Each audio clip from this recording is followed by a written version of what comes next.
رسول اکرم صلی اللہ علیہ وسلم اپنے دور کے سفارتی آداب کو ملحوظ رکھتے ہوئے مختلف ممالک کے سربراہان کے نام اپنے خطوط پر مہر لگانے کا اہتمام فرمایا کرتے تھے۔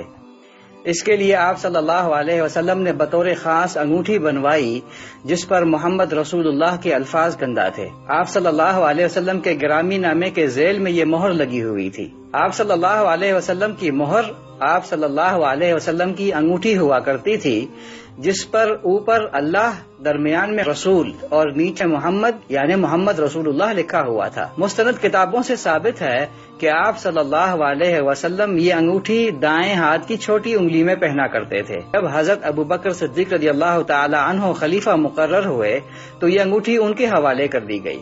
بعد میں حضرت عمر فاروق رضی اللہ تعالی عنہ کو ملی۔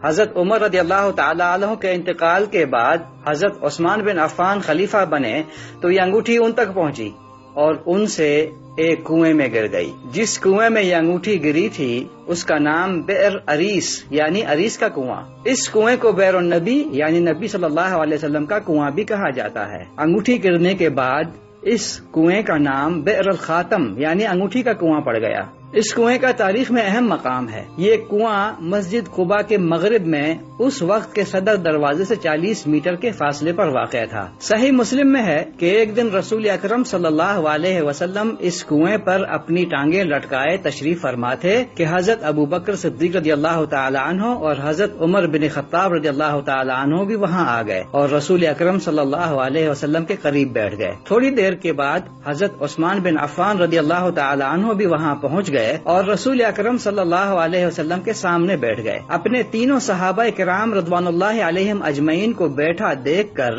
رسول اکرم صلی اللہ علیہ وسلم نے انہیں جنت کی بشارت دی۔ اسی نسبت سے اس کنویں کو بئر النبی کہا جاتا ہے۔ حضرت عثمان بن عفان رضی اللہ تعالی عنہ کی خلافت کا زمانہ تھا جب وہ اس کنویں پر اسی طرح سے بیٹھے تھے جس طرح سے رسول اکرم صلی اللہ علیہ وسلم اور اپنے دونوں ساتھیوں حضرت ابوبکر اور حضرت عمر رضوان اللہ علیہم اجمعین کے ساتھ بیٹھتے تھے۔ اس دوران انگوٹھی ان کے ہاتھ سے نکل کر کنویں میں جا گری۔ آپ نے اس کنویں کا سارا پانی نکلوا کر اس کی ریت کو اچھی طرح چھنوایا مگر وہ انگوٹھی نہیں ملی۔ انہوں نے 3 دن تک کنویں کے اندر انگوٹھی کو تلاش کروایا مگر اس کے باوجود انگوٹھی نہیں ملی۔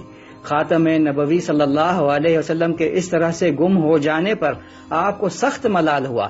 بعد میں بھی اس انگوٹھی کو تلاش کرنے کی کوششیں ہوتی رہیں مگر وہ انگوٹھی کسی کو نہیں ملی۔